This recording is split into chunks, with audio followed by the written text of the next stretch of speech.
think it's probably a very good time to get started. And I'd like to welcome you to the official book launch of Trust, Begin and Ends with Self by Conor O'Malley.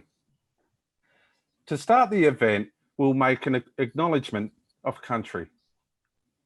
To commence this evening, I'd like to acknowledge that we are hosting this meeting from the lands of the Boon Wurrung people of the Kulin Nations.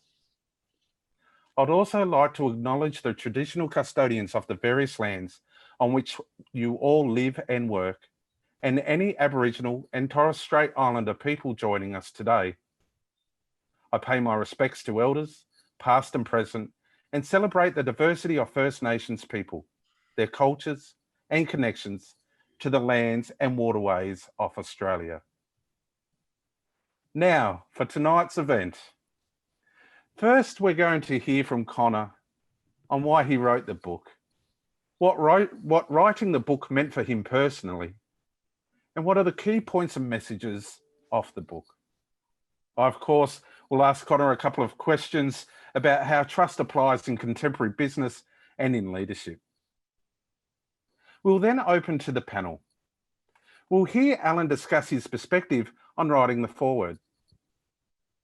We'll hear the perspectives of trust in self, leadership, and society from our panel members. And the panel members will also have a group discussion on the topic of trust. And of course, we'll hear from the panel members on why this book is a book you must read. Now, just in terms of the flow of tonight's proceedings, members of the audience are invited to post some or any questions that they may have. Now, we may get some time to raise one or two of those questions with the audience or with Conor himself. Now, rest assured, though, if we don't get to all the questions, Conor will personally address each and every question, as well as provide his synopsis of the questions next week to you all, and he'll send that out in a communication post-event. The one thing we do ask is if you do have any questions, if you could please use the Q&A function, as opposed to the chat, and that just helps us filter on the actual questions. Okay, so let's move into the proceedings of tonight's event. The Edelman Trust Barometer, which has surveyed trust and credibility around the world for the last 20 plus years, and is globally respected for this, said in its latest publication this year, Crisis of Leadership. With a growing trust gap and trust declines worldwide, people are looking for leadership and solutions as they reject talking heads who they deem not credible. In fact, none of the societal leaders we track, government leaders, CEOs, journalists, and even religious leaders are trusted to do what is right, what drops in trust scores for all. In particular, CEOs' credibility is at all-time lows in several countries, including Japan at 18% and France 22%, making the challenge for CEO leaders even more acute as they try to address today's problems. The report goes on to say, 86% of those surveyed expect CEOs to publicly speak out on one or more of those societal challenges. Pandemic impact, job automation, societal issues, local community issues. And that brings us to Conor's book. Now, I only have to read the back of the book where it says, how you trust yourself manifests in how you understand trust, live your life, and lead both in your company and in society. Trust in self affects how you trust others, how others trust you, and how you deliver on your commitments to self and others. Conor O'Malley's new ordering of trust and the stories he shares in this book open you up to the possibility of being a new learner of self, allowing you to live more in your heart than in your head, and to lead more for others and legacy than for self and ego. He invites you to be curious regarding the topic of trust, which is omnipresent for us all. Now, for tonight's event, we truly want you to get a lot of value. It's not only a wonderful personal and leadership development opportunity, this is an opportunity for us all to become a new learner of self and to live more in our hearts than in our heads, and to continue the journey of leading for others and legacy rather than for self and ego. We'll get to not only hear about Conor's new ordering of trust model, but we'll also get to intimately hear the journey and stories that brought Conor to this point. So without further ado, I'd like to introduce some of the panelists. First, we have Alan Sieler, Director of the Newfield and Ontological Coaching Institute and author of 4 books on this subject. Alan has written the foreword for Conor's book. Then we have Reid, General Manager Operations and Supply Chain at Kinrise, and Dave Fenlon, Group CEO and Managing Director of BWX Limited. We are absolutely honoured to be in the company of such esteemed leaders in the business and global community to talk to us tonight about their perspectives on trust. And of course, the author in the moment, Conor O'Malley. Conor is a husband, father, son, and friend. A Scot with an Irish name and an English accent who is now an Australian too.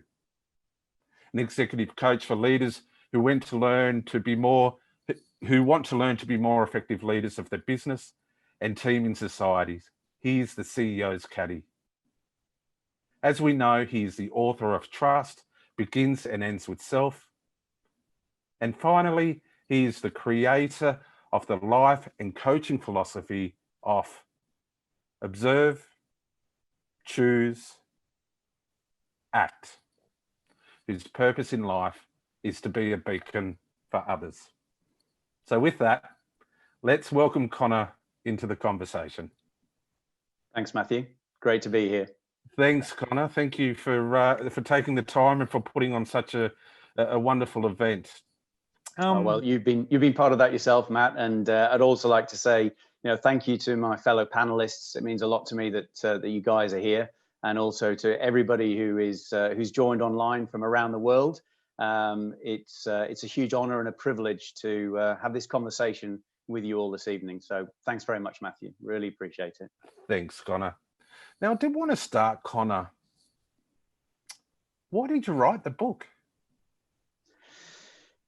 Well, I could say because I'm told that we all have a book in us. So, everybody's got a book in them. So why not let's write a book? So, that's certainly a truism, I think. Now, what's true? Is that an assessment or an assertion? And those of you who read the book, you'll know exactly where I'm coming from. But I'll pull back from that. At a headline level, I think, I believe leadership is changing. I've certainly worked as an executive and corporate leader at reasonably senior levels in my career. And the conversations that I have with leaders is that the environment that leaders are leading in today is changing, and the leadership style and approach is changing. And I guess it's my thesis, my view that is changing in 2 core ways. One is around self-awareness. So leaders need, I truly believe this, to be more self-aware than was possibly the case beforehand.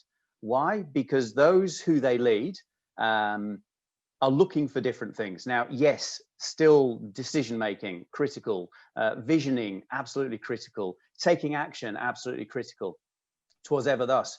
However, along with that is a more self-awareness. I would say observe. That's the observe in Observe, Choose, Act. And it's an observer of self. And it's areas of empathy, listening, curiosity, and how to be a learner are all fundamental and critical. And I'd say in a balance of where leadership is, far more critical than they were before. So that's one area where leadership is changing, is around self-awareness and the expectation of leaders in self-awareness.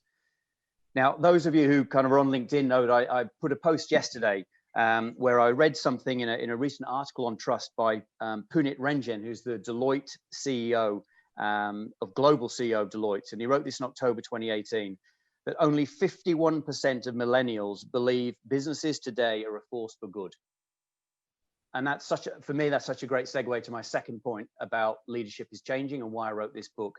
Because leaders, CEOs and business leaders today have to be more than leaders of their team and leaders of their business. They have to be leaders in society. And I really hope that my book supports those leaders navigate their way in this changing world. Two other reasons. I guess it was time that I put my voice out in the world. You know, I think doing what I do and professing to be the CEO's Caddy, as one of my good golfing mates called me when we were walking down a fairway, I just thought, well, do you know what? You better put yourself out there, and it's time to do it. And the other one is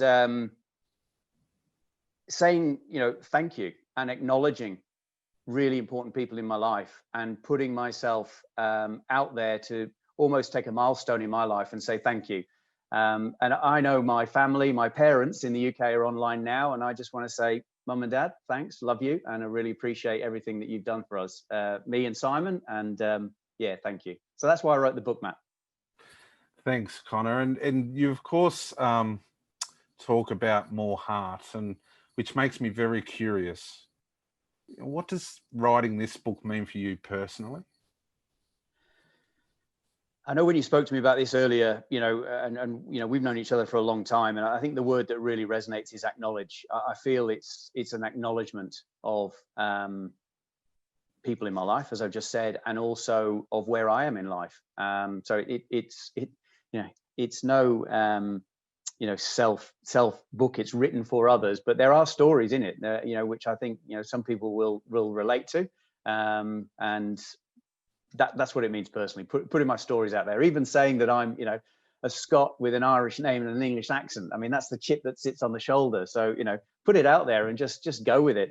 And I talk in the book about stories, and I'll talk a little bit more about this later on, but you know, this is an opportunity to actually put into life this notion of re-narrating our stories and how we live in our stories and how our stories live in us. And it's that opportunity to do that. But ultimately, it means personally delivering something for the reader. And I hope it serves that person well who reads it. That's ultimately why I wrote the book and what it means personally. And of course, when you did tell those stories in your book, one of the things that really struck me, Conor, was you really put your vulnerability out there. Yeah, I guess I did. Yeah. Did you want to share anything on the vulnerability side? Well, I think if I go to the most vulnerable piece was I'd finished writing the book. And for those of you who know the work that you have done last year through COVID, working so hard with many amazing, talented coaches and leaders in the coaching world, and also consultants, strategy consultants, in this this offer to the world of Coach Aid, and you know, absolutely passionate about that.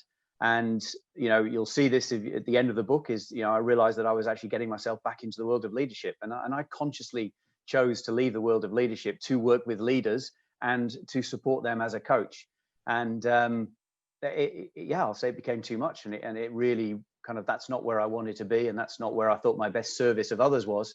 And I know there's some of my colleagues in Coach Aid on the call, and I spoke to them individually and said, I'm pulling out, and they were incredibly gracious.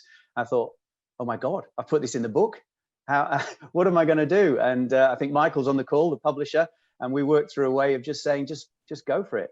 And there's a whiteboard in front of me. It's changed now, but it is in the book. And I self-coached myself through, with support of others, but really 4:15 in the morning, self-coached my way through, changing, getting out, if you like, of leading the Coach Aid program. And there can't be any more vulnerability than putting your own personal whiteboard written at 4:15 in the morning in a book. So yeah, that is so true. And I just saw a comment come through that there is power in that vulnerability. Conor, because now we've got you, the author of the book, so it'd be really good to understand from your perspective the key points and messages that you really want the reader to take from the book. Well, I can't go past the title, can I? Trust begins and ends with self. So, you know, I'll describe a wee bit what that means, but not now. So that clearly that's got to be the key message, but I'll come back to that. I've already mentioned one, leadership is changing. And I hope, I use the word navigate. I hope this book helps the leader, the business leader, the CEO, the C-level executive, but actually also anybody who reads the book. I truly hope that it helps them navigate this change in leadership. Beginning with self, trust begins with self and way of being. So a key message in this book is this notion of way of being. And Alan, I will defer to Alan. I the master of this space, not to kind of put myself down, but Alan, I know we'll talk a wee bit more about that. But it's certainly something I live my life by now. Is how we live in language, how we live in our moods and emotions, and what our physiology is telling us. So this putting out this notion of our way of being into the world through this book, along with other writers in this space. So that's a key message. And then I draw this distinction between way of being and way of doing, because as leaders, we need to take action. Absolutely. Picture the caddy metaphor. I'll walk down the fairway with you. We'll observe the weather. Are you hydrated? How are you feeling? What's going on? What's the lay of the land? Is the ball under the tree or is it in the middle of the fairway? But at the end of the day, the caddy steps back. So picture that metaphor. That's what I do. I step back and the person I work with executes the shot. That is way of doing. And a key tenet of the book is that your way of being meets or drives or delivers your way of doing. And when those two are symbiotic, if you like, that's when you're in flow. So this distinction between way of being and way of doing is a key message. I mentioned stories, the importance of stories in our lives. And there are people on the call who've worked with me. There are people who've never met me in my life before, and I would never have been able to say this 2, 3, 4 years ago. And I say it now, that my goal in life, what drove me to success, I had to be a CEO of a multi-million or multi-billion-dollar company. That was it. It was pretty binary. Now that would deliver for me, for my family, and that's one of the core reasons we came to Australia. And what came from that would benefit my family. So yes, it was about myself. However, I saw that as a vehicle to deliver, for my family and the life that we wanted to lead. However, that's, if I'm brutally honest, that's not a story that was awfully helpful. Overall, was it? I don't know, but certainly at times massively helpful. And I know that I've been told that I've been a very good and effective leader, and at other times I've been a pretty average and pretty poor leader. And I think that's when I was being led by my own ego. So that's another key distinction in this book: is what are our stories and what are we telling ourselves? And I hope this book gives the reader a way to understand how they can observe their stories and then re-narrate their stories to serve them better. Why? To see more possibilities. Leaders, by being curious and by listening, have to see possibilities. And I believe that's what helps them do that. And finally, the other key one is this notion of collective trust. And the irony is not lost on me that it's the 20th of January today, and there's something big going on over the pond. And how is there a common purpose, a common intent, common standards and common behaviors? That's what I call collective trust, both in our teams and in society. So that's what I hope are the key messages. There's 5 points there. I won't go through them. It's in the book, and I'll answer any questions. But it's time to hand over to the panelists. The irony is certainly not lost that you scheduled this event on the 20th of January, as you say, with what's going on elsewhere in the world, which brings me to a question that I did have, Conor. You said on page 63 of the book that Mandela, or Nelson Mandela, is about others, and his legacy is associated with a nation reborn, whereas, say, Trump is all about self, or the perception that it's all about self, and protecting his ego. Can you help me? Can you help explain why you make this distinction in leadership and why that matters so much? I will. Thank you. Clearly I can't say who or when. However, this distinction came out of a coaching conversation where I was working with a senior leader, and as a coach, we make observations, and then we, in our school of coaching, ask permission to say, can I make this observation? And I was assessing something, and I asked this particular senior leader, and I said, I'm wondering if it's your ego that is kind of getting in the way. I probably put it more succinctly, more subtly than that, if you like. And is that closing you down to possibilities? And through that conversation, I would genuinely say that we co-created this distinction between ego and legacy. So I'm eternally grateful to that client who I was working with. And then in terms of, if that was there, I wanted to find who I thought were two representatives of that in world leadership. And gee whiz, Nelson Mandela. I'm a rugby man, so Nelson Mandela, wearing Francois Pienaar's shirt in the Rugby World Cup. If that isn't building on legacy, and well, enough said about Mr. Trump. Yeah, it certainly is. And then you also said on page 88, and you were talking about stories before, but you did say that not only do we live in our stories, but our stories live in us. Why is this notion of stories so important in your writing and in your coaching? As I've said, in one context, it's what we say to ourselves. However, there is a notion in the book called the legitimate other, and how we hold the other person as legitimate.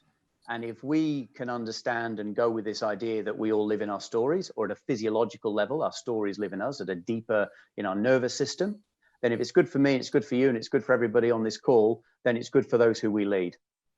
So the importance there from a leadership perspective is, how do we hold the other person as the legitimate other? And if we can do that, we can be curious, we can listen, we can ask questions, and my God, we can co-create things a hell of a lot better than thinking we know it all. That's for sure. Just a reminder to all the to the audience tonight, please feel free to drop in any questions that you may have in the Q&A section. Conor, thank you for those insights. We'll maybe now go and have a bit of a chat to the panel members, and we might start with Alan. So, Alan, thank you for joining us tonight. It's a pleasure, Matt. Really great to be here, and thanks for the opportunity, Conor. Now, Alan, you of course had penned the foreword to Conor's book, and you mentioned that traditionally, when understanding and learning about trust, we do so from a perspective of trust in others. However, you specifically call out that Conor also talks about trusting our individual selves from the novel perspective of ontology. This is centered around the concept of way of being, which Conor mentioned before, and you're clearly the authority in this space. So we're curious about your perspective, and can you help us understand why our way of being is core to Conor's new ordering of trust model? Yes, certainly, Matt. Just a little adjustment there. I don't claim myself to be the authority, perhaps hopefully an important contributor, but there's lots of other people that are making great contributions as well. Yeah, I think as I wrote in the foreword, one way of looking at this is the most important relationship we have in life, I think, is with ourselves. And of course, as Conor's highlighted, this notion of sort of trusting ourselves. And for those that aren't familiar with the word ontology, basically it's the study of being. So when looking at ontology from the point of view of coaching and leadership and team building, we're looking at the way of being of a group or an individual, which of course opens up the question, well, what is way of being? And initially, to get a handle on it, it's basically where our perceptions and attitudes live, which I think are often deep-seated and out of awareness. And without realizing it, they can be in the background running us.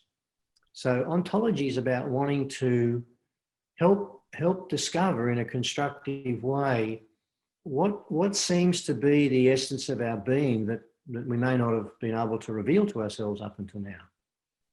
And in that way of being, of course, is our relationship with ourselves. So as Connor's highlighted, like stories are very important, but to sort of get a handle on way of being more specifically, it suggests that the way that we function as humans, the way that we learn, the way that we change, happens through three interrelated spheres of our existence. So one of these is language.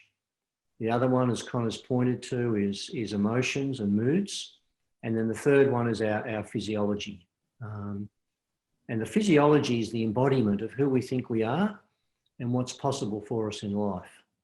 And of course, in the who we think we are is such an important part of how we relate to ourselves. Now, in the language sphere, one of the key aspects of language that we live in all the time was what we would commonly know as beliefs. And some of these are actually quite deep-seated and core beliefs that we have, not only about the world and others, but also about ourselves. And we've often learnt these, sometimes quite unintentionally growing up, and we lose awareness of them, and yet they can be in the background running us and compromising having a sense of faith and trust in ourselves. And related to language, I mean, there's this continual overlap, is the whole area of emotions, in particular moods. And moods are the emotions that hang around. They can last from a couple of hours, literally through to decades, and become a part of who we are and how we are. And some of these moods can be quite helpful. You know, like typically leaders would want to have a mood of what we call ambition, like a go for it to try and create things, but not at the cost to others. But then there's other moods as well that can be quite destructive. Moods like anxiety and resentment. And it's very easy to cover up these moods and the negative beliefs we have about ourselves and unwittingly live out of the facade. And in doing that, we are actually not trusting ourselves deep down. And that's going to compromise, I think, the quality of our leadership. And I think as Connor's become quite proficient in doing in working with leaders, you know, learning how to respectfully, and as he talked about legitimizing them, respectfully working with them to help them make discoveries about their way of being so they can become better leaders. Because ultimately, the only place people can lead from is their way of being. But if that's hidden from them, it's very easy to be flying blind.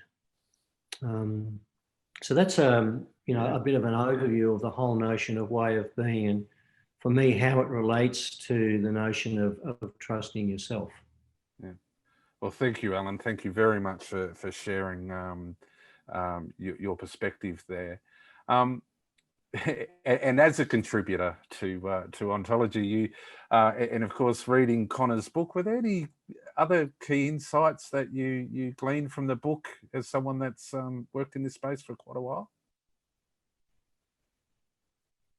Yeah, it's interesting. I mean, you know, when Conor and I were working together when he was doing this learning, I was always interested in the specifics of his background in the business world and the responsibilities that go with being a leader and the challenges and, you know, how easy it is to make a call that could be quite costly and the pressure that's on leaders.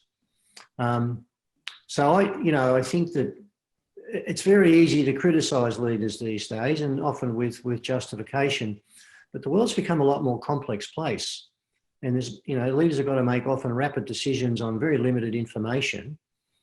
And so I think Connor's got a wealth of experience there that he brings in different ways into the book about his own experience, which I'm hoping fellow leaders could relate to, and they'll have their own circumstances that they can connect to, and I think draw quite a bit of relevance from the book to their own set of circumstances.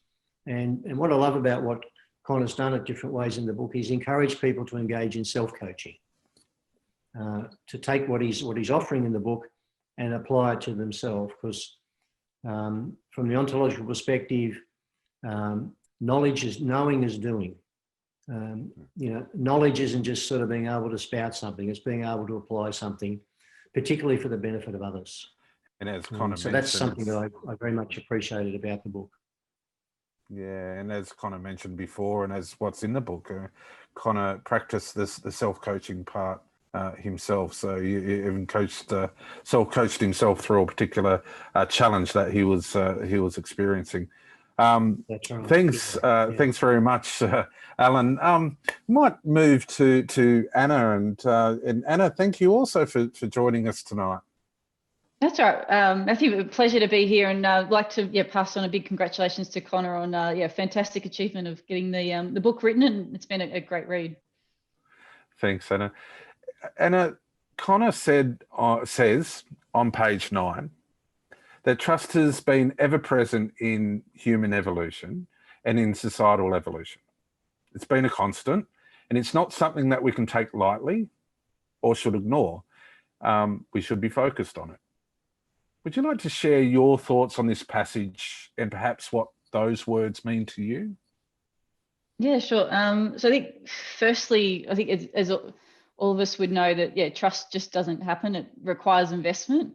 And I think that definitely comes through in the book. And it obviously is a key thing that underpins all of, I guess, our culture today. And if you go back in time, obviously underpins the culture throughout history as well. And I think there's a great reference actually that Conor makes in the book actually around the Anungu people who are the traditional owners of Uluru, and the stories that they've passed on over time over the last 30,000 years that actually relate to trust in their culture and the focus and what they, I guess, a particular story that Conor shares in the book is about the importance of, I guess, for the Nungu people, a story that relates to the importance of finishing what you start. And firstly, congratulations to Conor on finishing the book and going on that journey. And I think that link around the Anungu people links into about the first part of trust that in a risk model that actually Conor talks about in the book, links into the R linking into reliability of trust, which is also what the Nungu people came through in the story that Conor spells out in the book. But also, I think for me also, both from that culture perspective, from a personal perspective, around why trust needs to be focused on. I think to talk through, I guess a personal example actually involving myself and Conor. So I've been a coachee of Conor for the last 18 months, and have been working with Conor in a couple of different capacities. So Conor,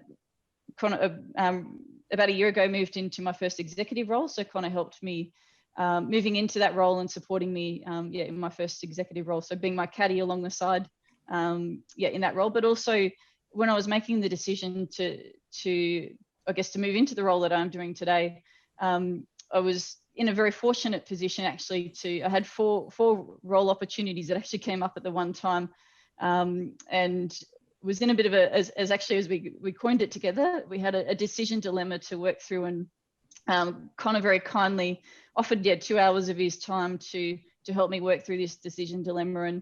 And basically I had D-Day that I had to get the decision made, and on that day also I was studying my MBA and had a lot of other things happening on that day, and Conor was putting out his trust in me to have this day, and I'm like, oh, we'll just do it over the phone and do it as a quick activity. But I realized actually I hadn't, I guess, had a bit of self-reflection. I hadn't put the trust in that partnership that we had been building up through our coaching, and had a bit of a self-reflection to actually invest in that, that I needed to invest in that. So I jumped on a tram and made it to Conor, and we had an amazing 2 hours working on whiteboards around these four opportunities, and again linking in again to some further tools that Conor spells out in the book about looking at each of the opportunities, and kind of referenced earlier about assessments and assertions. So looking from both the angle of assessments and assertions for the roles that I was evaluating, of what were the positives and negatives. But I think the thing that was most powerful for me in that was, and I think something I also find in the book, is there's quite a few stick figures and stick men drawn in the book, and in that we drew stick men under each of those four roles I was considering, and I had to respond, I guess, in being vulnerable and giving my trust in terms of how was my body thinking about, and my nervous system, I guess, to the ontology that I guess that was spoken about before, responding to each of these four examples. So we worked through that and had some really good eye-opening insights and made a decision that day. And obviously, now working at Kinrise. So for me, I guess in summary out of that, I guess in linking back to the question, Matt, is that it was, I learned the importance of that on that day of I needed to trust Conor, and he was putting that trust into me. So putting that time into investing in trust, that it is something that just doesn't happen. But also that I guess trust is not necessarily just about the communication, etc. It goes well beyond that, which I think is also a key message in the book. So that was I guess what it means to me. Anna, that was a wonderful example, and very much thank you for sharing that with us all here tonight. And as you were talking, I couldn't help but wonder if that trust was not present, and if you didn't have that trust in yourself, and indeed not have that trust in the relationship, when you're confronted not with just 2 doors to go through, potentially 4, just how different your life potentially could be without that trust. Yeah. Anna, any other points of the book that resonated with you that you carry with you now in your executive role, and you draw on? Yeah, definitely. I think to note that the 187 page book, Conor, that you've written, I think to note that all 187 pages actually resonated strongly with me, and I think you gave it to me with a week to read, and actually reading it, found that with the commitment and trust I had back to you to read it a week, actually took a lot of time actually reflecting in what was coming through in the book, and actually took me a lot longer to read than I expected, I guess, with the thought process I was going through. But I think for me, there was a lot of stories in there around Conor's background being in FMCG, and also myself being in that. So learning from the steps and the decisions, and I guess both what worked well for Conor and some of your challenges you've had, and learnings that those in particular resonated to me. And I think the other key aspect was the models that I guess quite a lot of them Conor and myself had been talking in the coaching sessions that I had with Conor, but actually bringing further life to them with the stories that Conor wrapped around those. Got a lot out of that really resonated with me as well. Absolutely. Thank you, Anna. And I think what we might do now is we might move to Dave. Dave, thanks for joining us tonight. No problem at all, and thank you for having me. And again, congratulations, Conor. Now, Conor in the book said, when you trust yourself, you'll be in flow with yourself. Your relationships will be stronger. You will communicate more effectively. You will consistently deliver on your commitments. You will hold others and yourself with legitimacy, and you will both trust and be trusted by others. Your brand will be enhanced. You will link trust to the collective notions of team, society, and universal energy. By not seeing the pervasiveness of trust in all that you do, there is a risk that you not hold others with as much legitimacy as they deserve, and your ability to deliver on your commitments will be diminished. I mean, there's a lot in that, Dave, but I am curious about how would you reflect on that passage? Look, I think we've all mentioned this evening, the world in which we live in today is more polarizing. Trust levels, naturally, we've heard the survey results are diminishing. And I think what Conor's book has taught me in the coaching sessions I've had with him is don't follow the lead. In fact, go in the opposite direction and the rewards are greater. Utopia is that you trust everybody, but the reality is it's difficult to do that. And the reflection that the coaching and the book has taught me very clearly is you need to start that journey first, because it is easy to just go along with the natural element of a more negative or a more sinful world. I think the thing I would like to talk about is the learnings that I've had have helped me make tougher decisions in my business. They've allowed me to increase the trust levels with my team because performance has jumped up. And it really resonates in a couple of levels. The first one is a really simple but effective model called for the sake of what. And I know you're laughing, Conor, but the reality is, as a CEO or an MD or any leader, you sometimes go into conversations scared of what the outcome might be, because you've got some tough messages to deliver. But if you go into it well planned, well thought through what the reason is for this conversation, hashtag for the sake of what am I having this conversation, the lessons taught and the skills in this book allow you to have a more educated conversation, a more considered conversation, a more open conversation. And the reality is both parties come out of it in a much, much better place. So it is difficult, but that trust in planning, that trust in self-confidence, and that trust that this, for the sake of what conversation starter has taught me, will live with me because it's driving performance and basically enhancing the relationships I've got with people. Yeah. And with that passage and for the sake of what would your advice to be then on for emerging leaders about how to best apply that? Can I take it in a slightly different direction and give you a live example? Yeah. Conor and I worked together 10 years ago, and I think we could probably admit it didn't end well. And the reality is that was on me. Now, what I did 10 years later is I met a guy who was able to come and talk to me about his learnings from his book and put them into practice.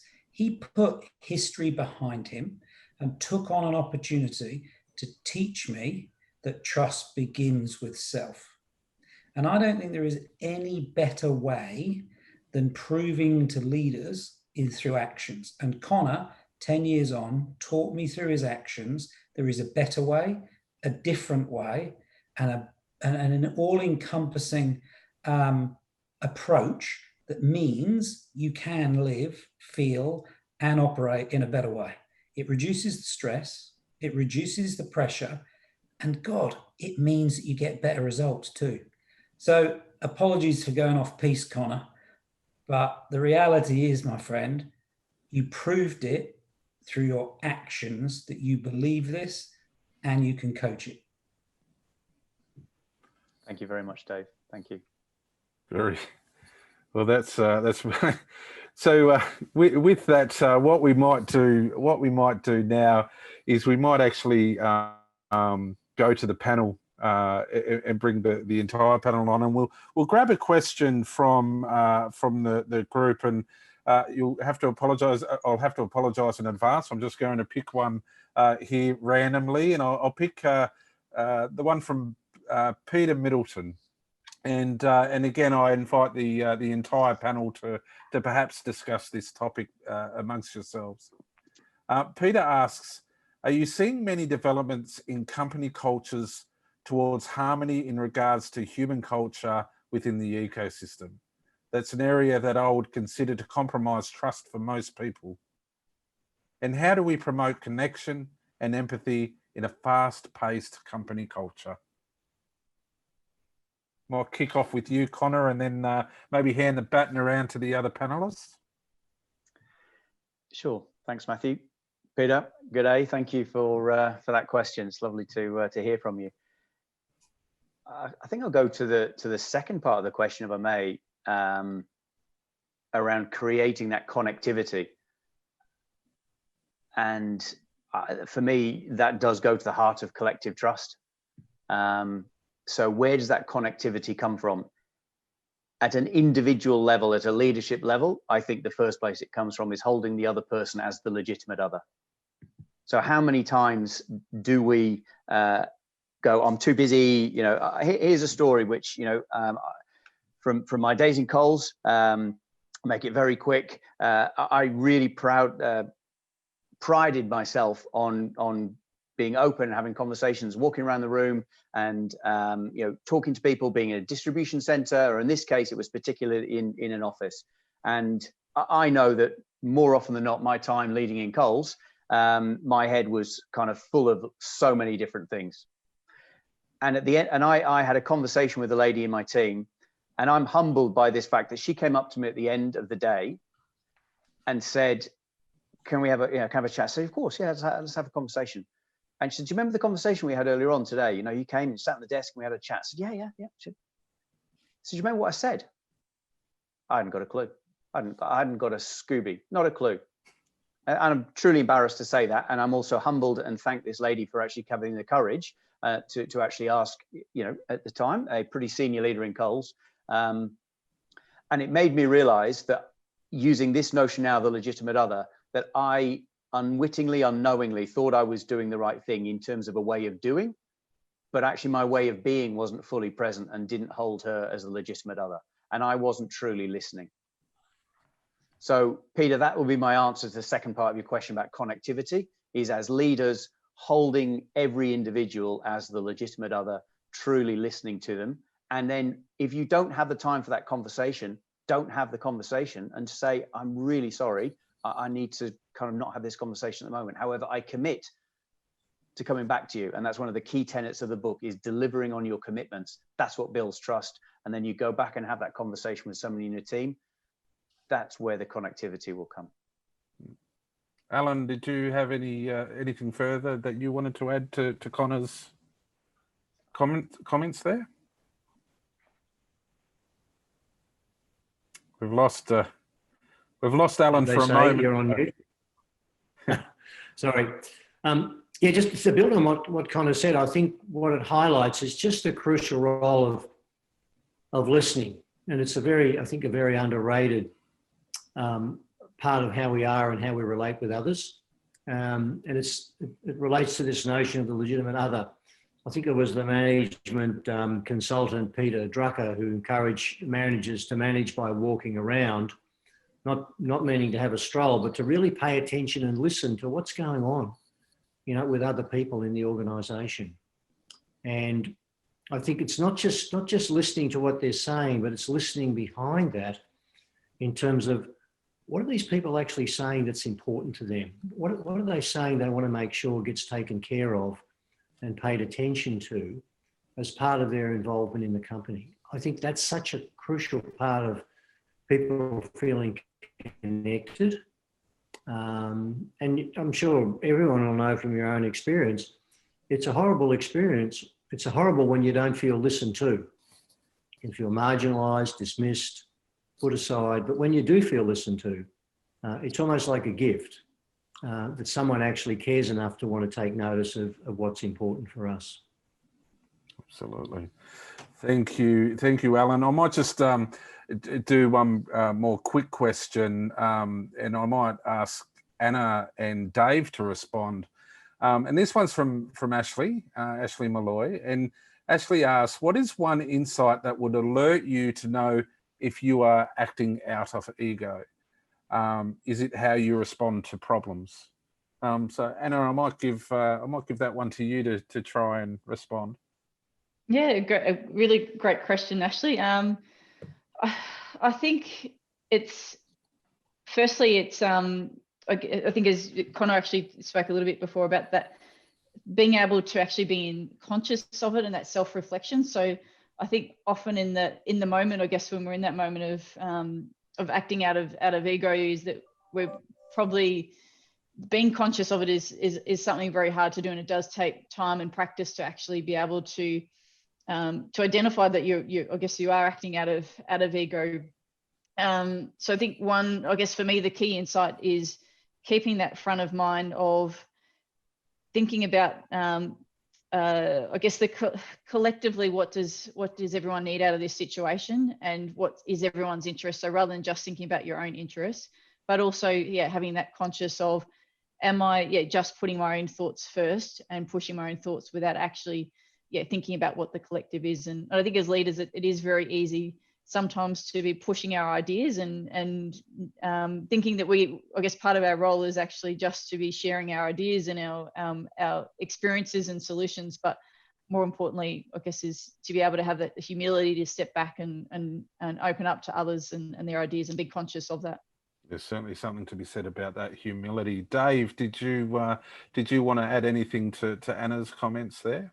Look, I think the other thing that this has helped me through the Caddy approach, and Conor knows this, I've been clear with my colleagues and my family what my mission is. And once they're clear on what your mission is, they're also, if you can build that feedback loop, prepared to tell you if you're going away from that. And I think importantly, setting that mission and aligning people to it is really important. And I had a very different mission in life prior to this coaching and this Caddy session with Conor than I do now. And importantly, I think your family will give you that feedback because they hate the ego, but also have some trusted people around you that are prepared to give you that feedback inside the business because you've shared your mission with them. Yeah, absolutely. Thank you for that. And just a reminder to the audience and for those that did take the time to put some questions up. Conor will address each and every one of those questions, and over the coming week, he will certainly communicate some of his responses to those. So thank you everybody for contributing those questions. Now I did want to move around the panel. And Dave, we're with you, so we might start with you. And the question being, why an audience member should buy the book? 10 types of conversation. Every conversation should have a KPI. Time is the most valuable asset. Use every conversation and understand what the KPI is. Yeah. And Anna, your view on why an audience member should buy the book? For me, my leadership journey to date, has prior to this book had been one key book that stuck out for me was Stephen Covey's 7 Habits of Highly Effective People. And for me, I see it up there in terms of equivalent to that book in terms of a tool set for leadership. And I think, as discussed earlier, it's a toolkit for leadership today. So something I personally got a lot of value out and see something that's both relevant in the world we're living in today with COVID and the uncertainty, but also something that will have longevity into the future as well. Thank you, Anna. And Alan, your why an audience should buy Conor's book.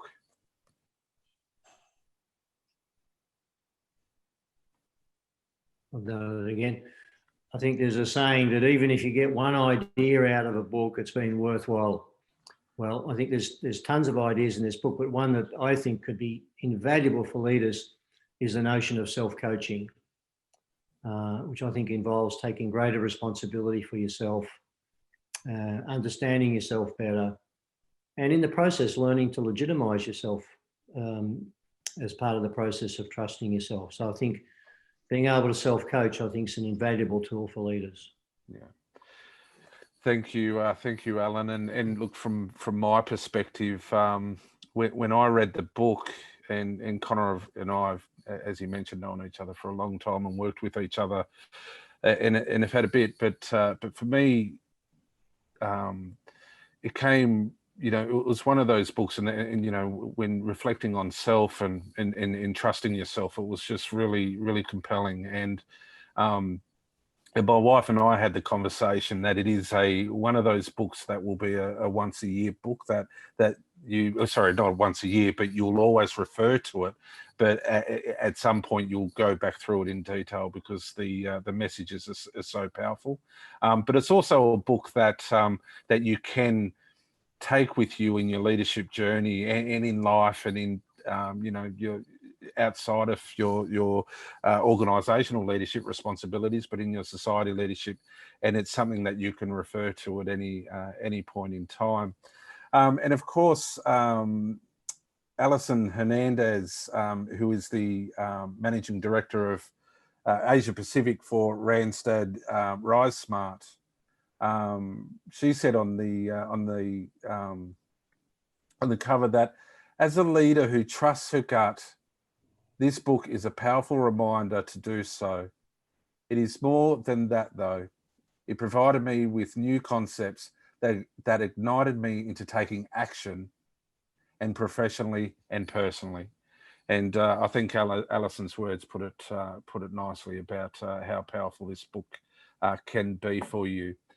I do want to thank everybody for joining tonight, and just before we wrap up the formal part of the event, and before we have a final word from Conor, I thought it would be good to just share some important contact and other information. So the book website is www.trustself.net, www.trustself.net. And for the next 2 weeks, there is an ebook promotion where it is at 99 cents for the ebook. So I really encourage you to jump on board and support Conor by first, buying yourself a copy of the ebook while you're waiting for your physical copy to come along. This session has been recorded and it will be live on the book website within around 48 hours.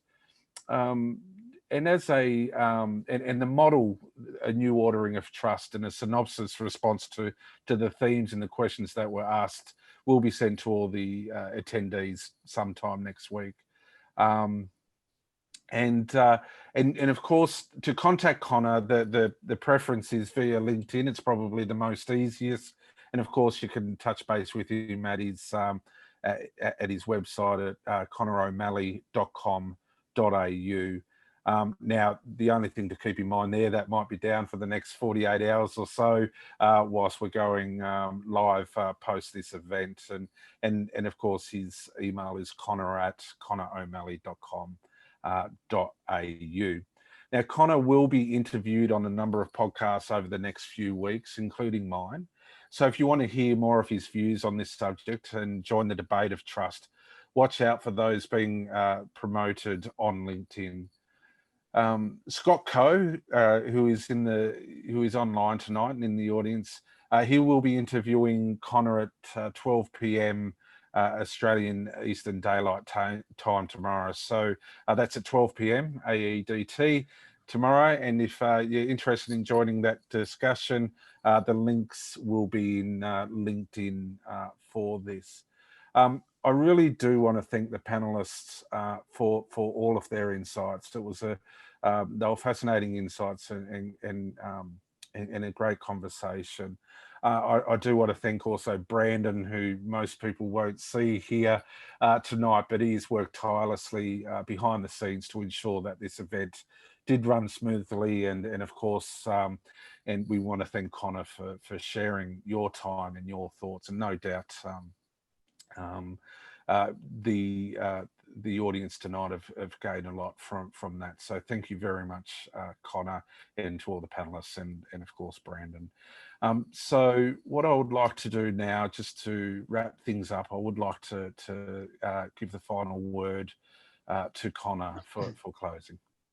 Thanks very much, Matthew, and thank you everybody for attending. The panelists, I'm truly humbled. Brandon, thank you for your support. Matthew, for you as well. And I start the book with an acknowledgement, and I want to read two things out of the book. And one is the acknowledgement that is literally right on the front page, which is to Paula, Sean, and Charlotte, who helped me find my new cheese. And for many of you, if you want a great management book, Finding My New Cheese is a great, or Who Moved My Cheese, I should say, is a great book. And there's a family backstory to why I write that. But I'd like to say, Paula, Sean, Charlotte, thank you. I love you very much, and thank you for helping me find my new cheese. And then finally, I'd like to go to page 190 in the book, which, for me, if you haven't come across this chap, David White, from Many Rivers, he is an incredible business coach and inspirational speaker and a poet, first and foremost. And studying some of his work, this really resonated for me. And this is what I'd like to finish this session with. Start close in. Don't take the second step or the third. Start with the first thing, close in, the step that you don't want to take. My meaning of this, as I say in the book, is start close in. Take the step that you don't want to take. Just take that first step and trust what follows. And on a personal basis, that's what I'd like to leave you with. So for one and all, thank you so much for joining me tonight. And I look forward to hearing from you, LinkedIn, website, phone, whatever. It'll be a privilege to be in touch with you. Thanks very much, everybody. Thank you.